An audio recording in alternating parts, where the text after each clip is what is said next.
Morning, everybody.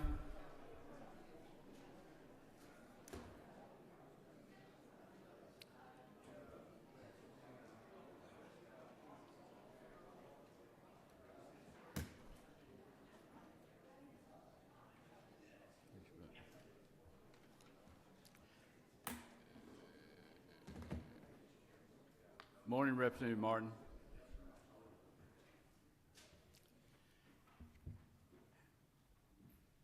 Morning, everybody.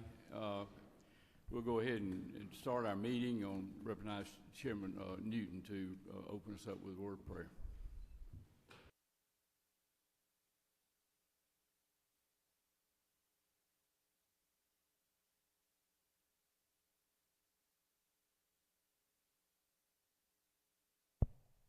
Thank you, Mr. Chairman. Join with me. Father, thank you for the opportunity to serve you today as we try to do every day. Give us wisdom as we do that, as we also serve the people of Georgia and our fellow representatives and legislators. Thank you for this time. Give us wisdom from you. In Jesus' name, amen. Thank you, sir. I'd like to recognize Representative Martin has an announcement he wants to make, I think. Thank you, Mr. Chairman. I just wanted to ask the Rules Committee if they'd join me in welcoming a constituent down from Alpharetta High School, Miss Holly McGuire in the back, for coming down to see the business of Georgia done today. Stand up so we can.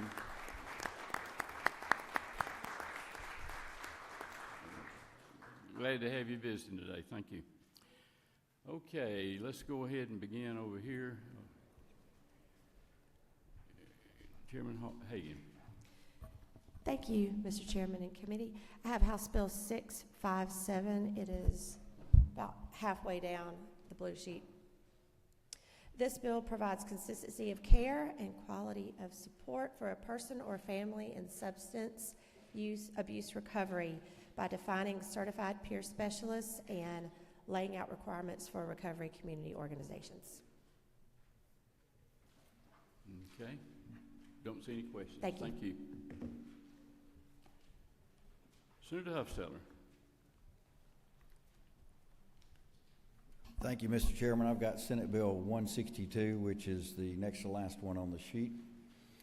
This is a holdover from last year due to it had turned into multiple subjects, and it's restored now to its original bill, and it's shorter because appropriations were made to the Composite Medical Board that put in a new system that's up and running and already showing major improvements. They're doing a great job over there now. And in the past, it's taken way too long to credential and license our physicians and physician assistants. And of course, these come under the Composite Medical Board. Our nurses come under the Secretary of State, so this only can deal with them on this system. But so I semi-retired a couple of years ago with a spotless record, and to work across town, it took me 3.5 months to get through the credentialing process. And I know people. I mean, I did a lot faster than some people did, but they had a severe shortage of anesthesia staff, and it's certainly been a problem. But because they've done so much work, the bill is shorter now, so we're only looking at two things in this bill, and the Composite Medical Board agrees. One's to allow for an administrative approval. The way it is right now, if the board were to meet today and your paperwork's in tomorrow, then you can't work until the board meets again on March 5th. And this would allow them to administratively approve it, get them working, and then the full board can come ratify it later on. The second item, which has the full support of the Georgia Hospital Association, will allow for hospitals to input credentialing information and would allow for individuals to be credentialed statewide. And this may need some additional software, and it's going to be subject to appropriation. So we've actually already done this for our medical students. They were spending hundreds of dollars getting credentialed at every hospital they went to. Dr. Paul Brock, who's a general surgeon, and he's the dean of the Northwest Georgia campus, did this, set this up. It's working, and that's why I referred to this as the Paul Brock Act, because he went ahead and did it. And this will be able to get people out almost immediately to help out when somebody's out on disability, pregnancy leave, whatever. You know, quite often the baby's a couple of months old before you can get somebody credentialed to work in that facility. So that's the bill, and certainly entertain any questions. We do have a question. Chairman Powell. Thank you to my friend. You know, you bring this up about the composite board, but I've been talking about this for quite a while. We passed some bills a year or two, a session or two back, passed by the General Assembly, signed by the governor, that gave short-term prescription rights to APAs and PAs under a doctor's protocol. But yet, here we are a session or two after they have passed, and there's still a holdup because the composite board hasn't passed the rules and regs. And it sounds to me like there's other issues that's going on over there. There are emergency procedures in place, and I think those happen in some cases. But two things: they didn't have the software in place to do this, and the second thing is the delay from when the board can meet can sometimes happen to that. But the bigger issue here that wasn't dealt with in that, and that was some good measures, is that the hospitals, when we get the software ready, can input their credentialing information in there. And so it'll be a one-stop shopping now. Instead of the hospital doing their work and the composite medical board doing their work, it'll all be together. And if you're credentialed in this hospital and everything's in place, you can immediately go on and work at another hospital that needs you then without going through an emergency process. It sounds like the issue that you've got and the one that I mentioned, that we have some issues with the composite board that may or may not be all technology based. But I'd like to talk to you offline. Sure. To get your advice. And I have advice. I will, but I will say that the new director has made major strides now. I think we're down to about 30 days now when it used to be many months. But this would get it down to potentially instantaneously. We've done this with the medical students of Augusta, and Paul Brock did, and it's working great for the students. Once we saw that, we said, well, let's go ahead with the PAs and the physicians. Okay, thank you. I have another question, Secretary Kelly. Thank you, Mr. Chairman. Chairman Hosseller, thank you for being with us. When you speak to the credentialing piece here, you mean only allowing the provider to have access to the hospital facility to practice. This doesn't have any relationship to the credentialing through the insurance companies or the payers for that aspect, correct? Correct. This, the medical board, composite medical board license you, the hospital credentials you. This software upgrade, when we put it in place, will allow the hospitals to put input in, and then they will be credentialed in that facility. And I know both the CEOs of the hospitals in Rome want this as soon as we can do it to help out with the shortage they've got. They'll be credentialed immediately in both facilities and can use people at both places or any other hospitals. Thank you. Senator, do you have another question? Whip Park? Yes, sir. Thank you, Mr. Chairman. Senator Hofstetter, thank you for the bill. As I'm just reviewing the committee substitute, on line 27, it's permissive with respect to certain parameters for the recommended system. It's a may, not a shall. Is there an intentionality around there? We didn't want to force any hospital to say you have to do this, but they can put in, eventually, when this is implemented, they can put any information they want into this system and it will allow them to do it. So you're right, it doesn't force anybody to do it, but I can tell you they all want it. Thank you, sir. Thank you. Senator, I know many of us have had some calls and concerns about the licensing and the protocol and the credentialing and everything, and thank you. I don't see any other questions. Thank you, sir. Thank you. Representative Clifton. Thank you, Mr. Chairman. I will be brief. We're looking at HB 9573 from the bottom. This is the miniature truck bill. We passed this out of the House last year, almost with unanimous consent. It got to the Senate and had some additions added onto it, and therefore, because of that, the governor decided that he did not like some of those additions. Through the process of all of this, the governor's office has told us they do support the bill the way that we had written it and would support getting it all the way through. Whip Park has a question for you. Thank you, Mr. Chairman. Representative Clifton, thank you for the bill. The one question I had was,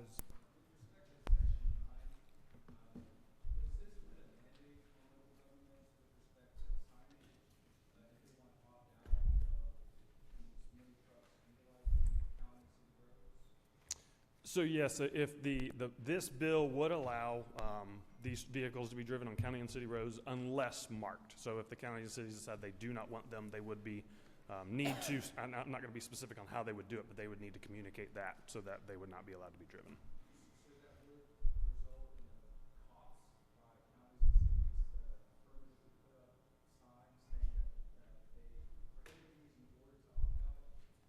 I would leave that up to the locals on how they want to decide to inform people that they don't want these on there. I would assume a road sign would definitely be one way that they could go that route. Leader Registration has a question. Thank you, Mr. Chairman. Representative Clifton, it feels like we've taken this mini truck issue up year after year after year after year. With respect to the question that was just asked, is this any different in any way than the legislation that's been, feels like, regularly passed by this body over the last few years, and we're just trying to get done this year? Yes, sir. There was one number changed on this bill, and it went from 2025 to 2026 if the bill passes. Everything else goes back to the original language. So this is the same measure which has been repeatedly passed overwhelmingly by the Georgia House? Yes, sir. Thank you. Okay. Don't see any other questions. Thank you. Thank you. Chairman McDonald.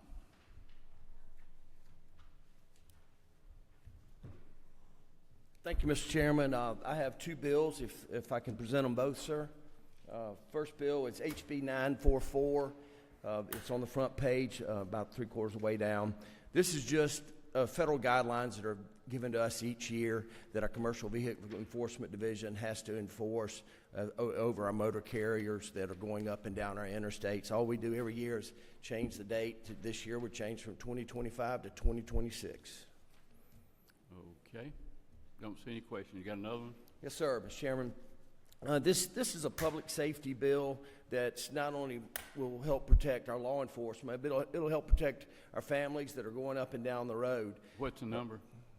Oh, sorry, HB 1022. It's on the back page.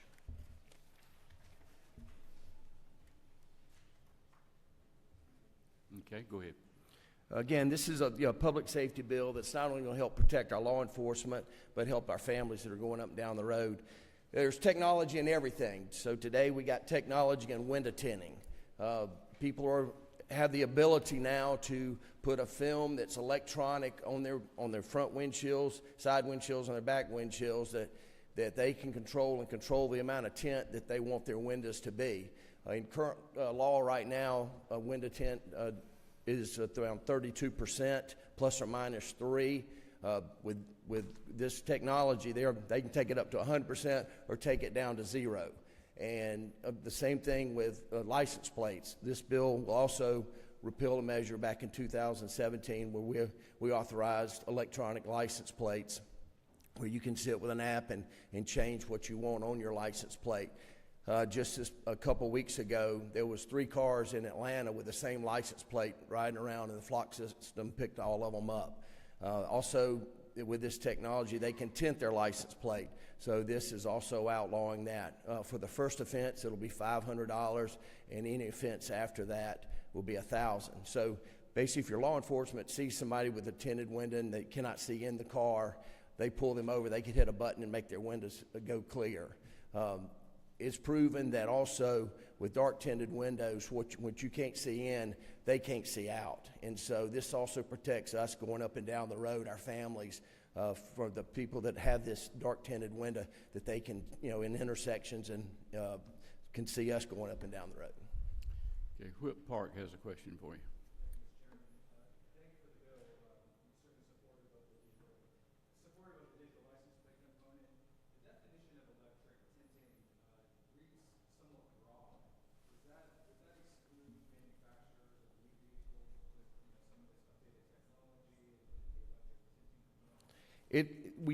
It's got to be. We have a law that it says 32%, so that's as high as you can go. You can go lower than 32%, plus or minus 3. But the law enforcement, they have a measure that a gauge electronic machine that they put on the window to see. So by now the law only allows 32%. So.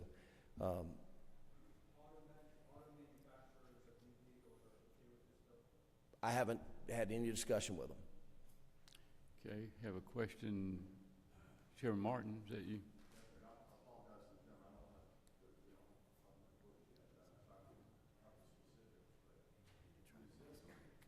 Yeah. Try the mic next to you there. That one's not coming on.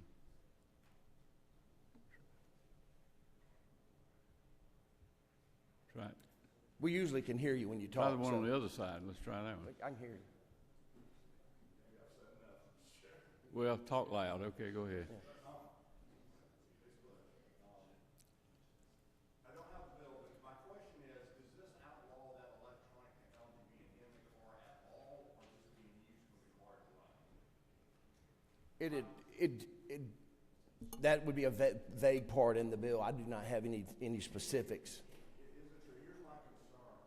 In other states, we may not have that much sunshine here in Georgia, but in other states, in Arizona, Florida, a lot of times this technology is being used when you park your car in the sun all day, you turn up the window tint. I would hate for us to take that away, because that is a valid use of that technology. But I understand what the gentleman's doing when the car is in operation to protect our own safety, protect the public. I just say be very careful that you don't Get Alan, and then I'll get you next. Can you move that, please? Yeah. There are automatic shields that have been done in the past. It's not true. If this technology can now go in the window, we wouldn't want to take it away. Okay.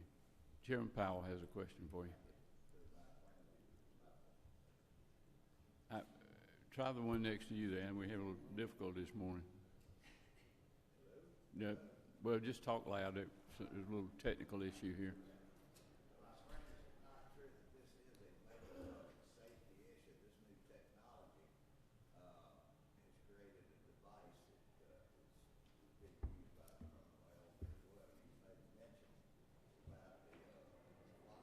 That's him right there.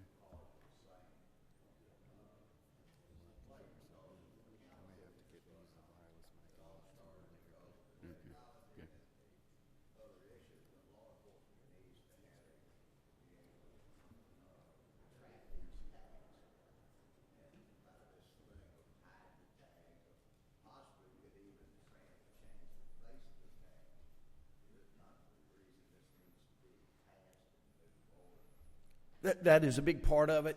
With changing our tag system, we used to have stamp tags. And that's become a problem because now they're vinyl tags and they're easy to change with putting another vinyl label on them, which, your stamp tags, you could not do that. Then, of course, when we did the electronic tag, it's all an app, so you can put whatever you want to on that.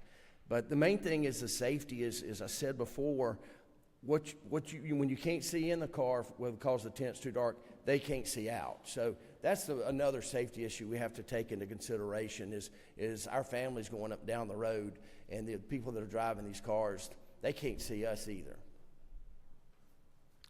Okay, don't see any other questions. Thank you, sir. Mr. Chairman. Thank you, committee. Well, excuse me, we do have a question. I'm sorry. All right. Chairman Libby, you had a question, didn't you? You passed? Okay. Anybody? I don't see no other questions. All right, thank you, sir.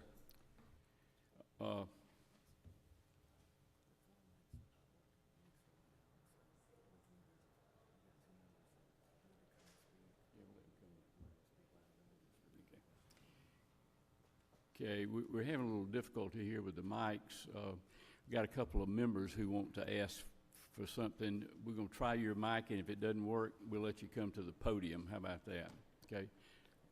Chairman Hawkins? No. If you would, just go to the podium and apologize. We'll try to get them to check this out for us.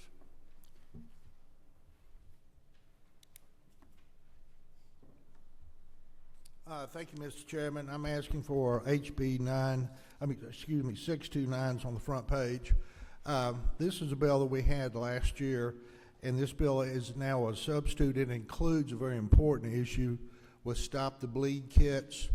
It adds these kits, the training for these kits, to the CPR and AED trainings that are taught in our school to the response teams. This issue actually came about after the Appalachia school shooting, and unfortunately got sidetracked when a member of the commission was moved to Washington. This is supported by the commission, Trauma Commission, and the Regional Trauma Commission. The kits are provided to the schools free of charge from a national source. I have placed in the bill that it will be upon appropriations. So in case something happens in Washington and that money gets lost, we'll find a way to pay for it in Georgia, protect our children. That's the bill. Okay. Don't see any questions. Thank you. Chair Lady Cooper, you have one. You can use this mic, see if that one works for you. Okay. Thank you, Mr. Chairman. On the first page, about 6 or 7 up from the bottom, is 717, House Bill 717. Some of us that have been here a long time will remember when we had pain clinics popping up everywhere and a real problem with opioids being given and other drugs, mainly by orally. And we had to have the medical board enact regulations and rules about who could own them. And this bill follows the same thing, except we're even in a worse situation, ketamine, which is an extremely, extremely dangerous drug. Only FDA approved for anesthesia. And even when an anesthesiologist